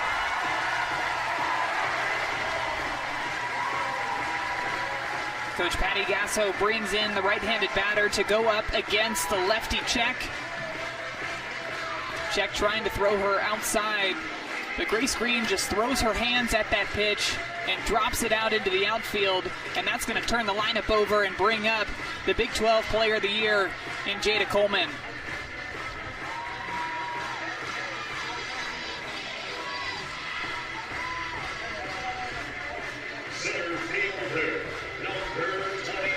After Texas tied it, Oklahoma with 3 in the 4th. 2 so far here in the 6th to go on top by 5. And here is Coleman, walked in the 1st, grounded out in the 3rd, popped out in the 4th. Takes ball 1.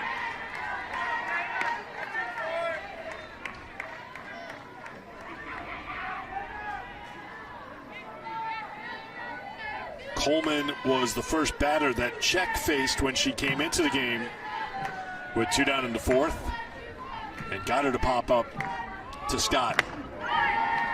2-0.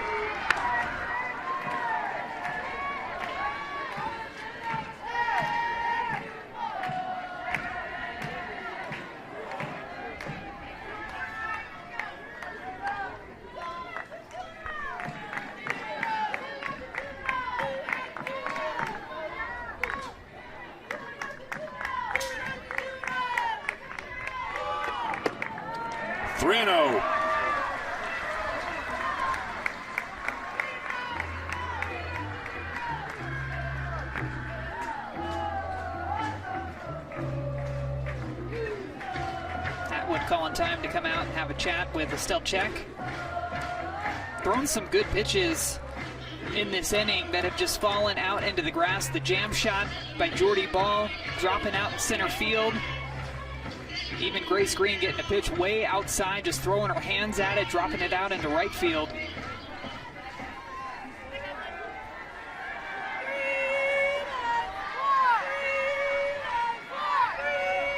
The count to Coleman.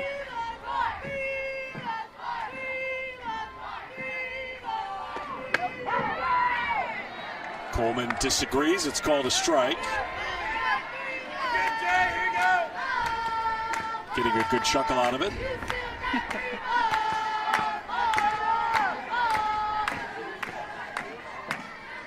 Game face back on.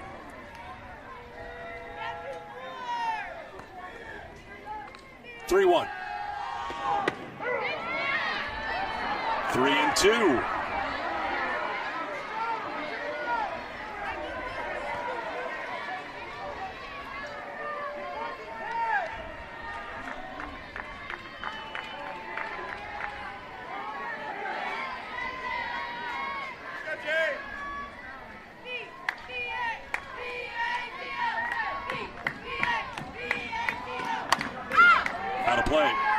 Good job by Czech working her way back into this at-bat too after falling behind 3-0. Doesn't over-adjust, doesn't bring something just straight down the middle, but working the low and outside corner to Jada Coleman. A couple of close pitches. Coleman didn't like them, but you know, as a pitcher, you love to see that pitch called.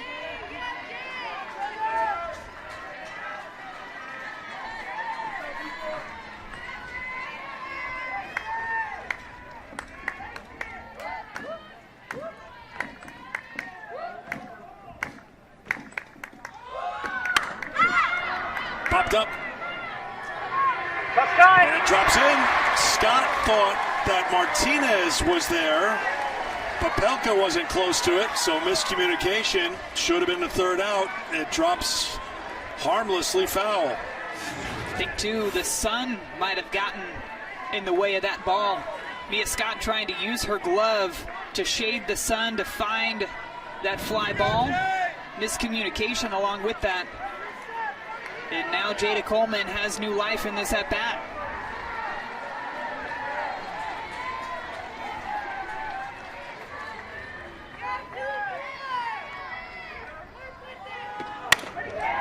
Chop to seconds. The shovel to second. They say it's in time for the force out, and that will retire the side. Last chance for the Longhorns coming up here in the 7th.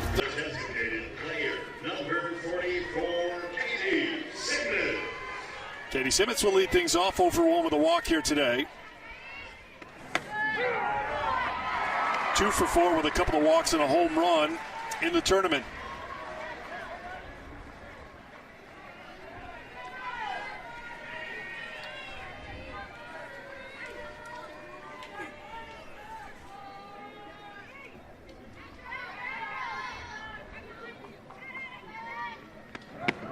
That runs inside for a ball, 1-1.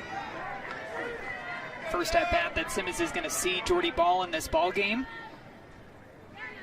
Struck out on a changeup in her last at bat. Jordy Ball there trying to work that drop ball low and inside to Simmons. She does have some pop in that bat. Eric, you mentioned the home run we've already seen in this Big 12 tournament. Working down again. Misses for a ball. This is a good count. You want to be in here. 2-1 count. No, Jordy Ball's going to want to bring this count back to even. Good hitters count to be able to take an aggressive cut in.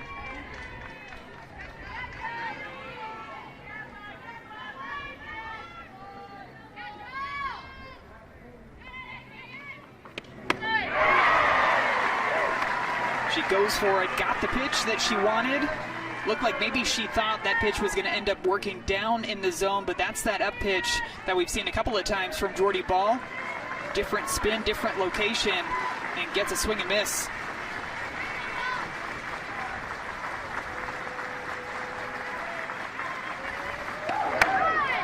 Works up for a ball, and the count is full, 3-2.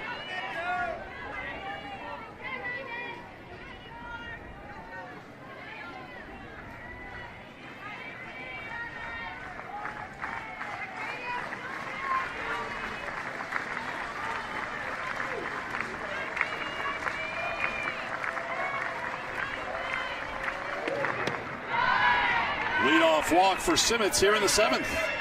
Really good at bat, too. Took some hacks at some pitches that she wanted. Laid off of the ones out of the zone. Not easy to lay off of that last pitch, too. An off speed down. This is for a ball, and that's exactly how you want to start off this top of the 7th inning if you're Texas. Lead off walk, have a quality at bat, and pass that bat along to your teammate. And Mike White's making a change. We'll bring in a pinch runner.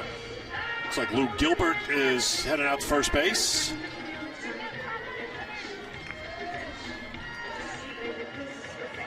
Your attention, please. Pinch running for Texas. Number 9, Luke Gilbert. So Gilbert running for Simmons, and here is Quiroga, 0 for 2 against May today. Facing ball for the first time. It's in there for a strike.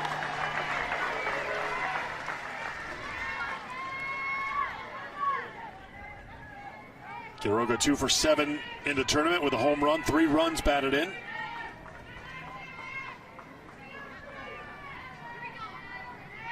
The 0-1. 1-1. One thing I like about Jordy Ball, too, you look at the back there, it's one thing, but her uniform's dirty. You just see, it's just not like your normal pitcher look here. It's like if you want to know how Jordy Ball plays every time she steps onto the field, just take a look at that jersey right there. That'll tell you everything you need to know.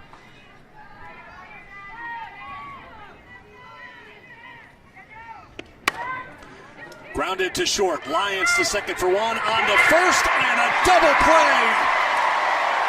2 down.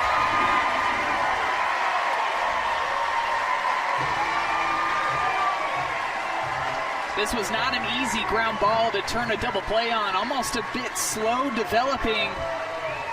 But those fundamentals that Oklahoma has defensively coming through when they need them. Slow ground ball to Lyons. She charges it, sets her feet, tosses it over to Tiare. And look at how quick this turn is. Keeping her momentum moving, throwing the ball over to Sanders to get the 6-4-3 double play. Lyons to Jennings to Sanders. 2 down, and here is Maloney, who slaps it foul. Maloney's had a good day. Singled in the second, singled again in the 5th.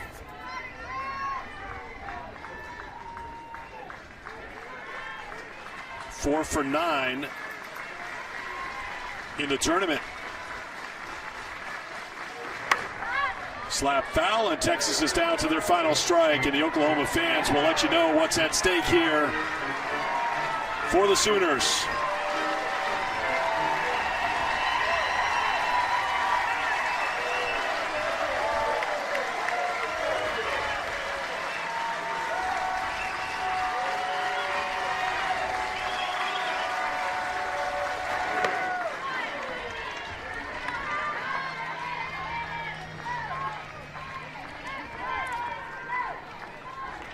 Was not close. Jordy Ball letting the drama build a little bit, perhaps. Just wants to see how loud the stadium can get. Well, let's listen. 1-2 the count now with 2 down here in the 7th.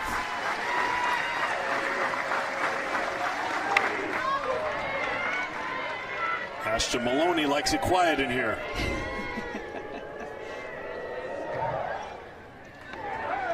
And she likes that ball outside, too. It's exactly where slappers want to hit the ball through that 5-6 hole. And she did that back in the 5th inning, the first batter that Jordy Ball faced. Base hit out to left.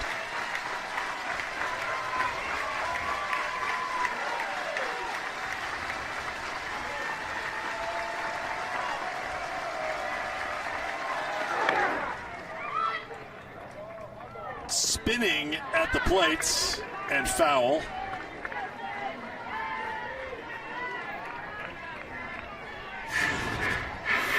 Smart play by Hansen, too, to let this one go foul.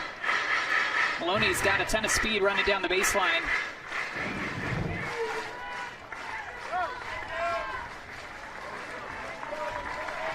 Maloney trying to keep things going for Texas. Another 1-2. And we'll need another pitch.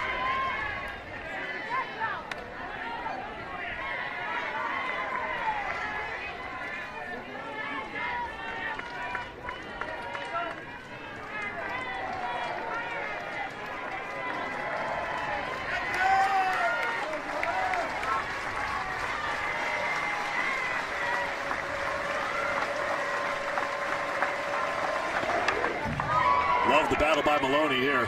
Such a good at-bat. I had a feeling there that Jordy Ball was going to come up in the zone with the rise. She does that, and Maloney adjusts her barrel angle. Have to go after the drop ball and the rise ball, completely different. Good at-bat here between these two.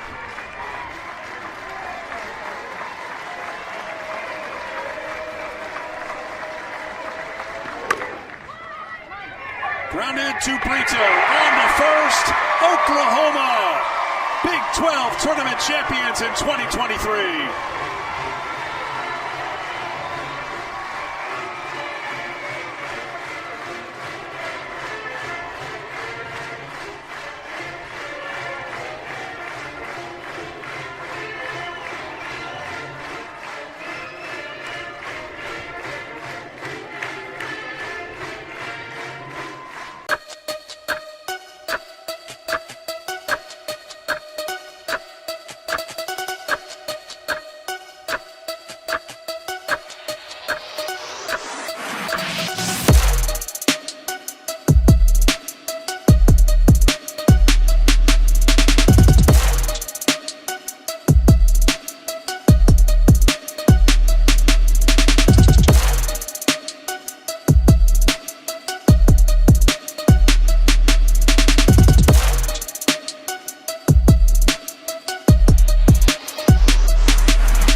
peace and love for me.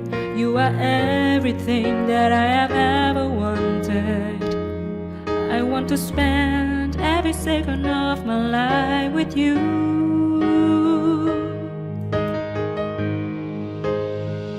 I don't know if some kind of a magical if agreeing with you. So the joy effect that I have turned us away. So did the effect on your smile on me in my life. Baby, you are and will remain mine forever and ever.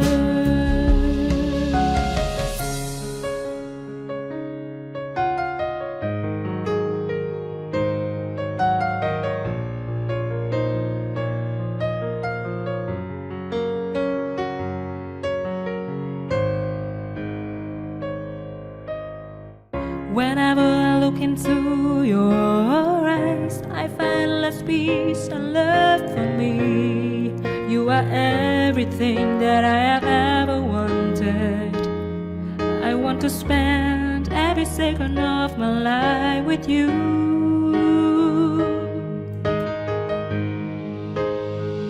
I don't know if some kind of a magical if agreeing with you. So the joy effect that I have turned us away. So did the effect on your smile on me in my life. Baby, you are and will remain mine forever and ever. I don't know if some kind of a magical if agreeing with you. So the joy effect that I have turned us away.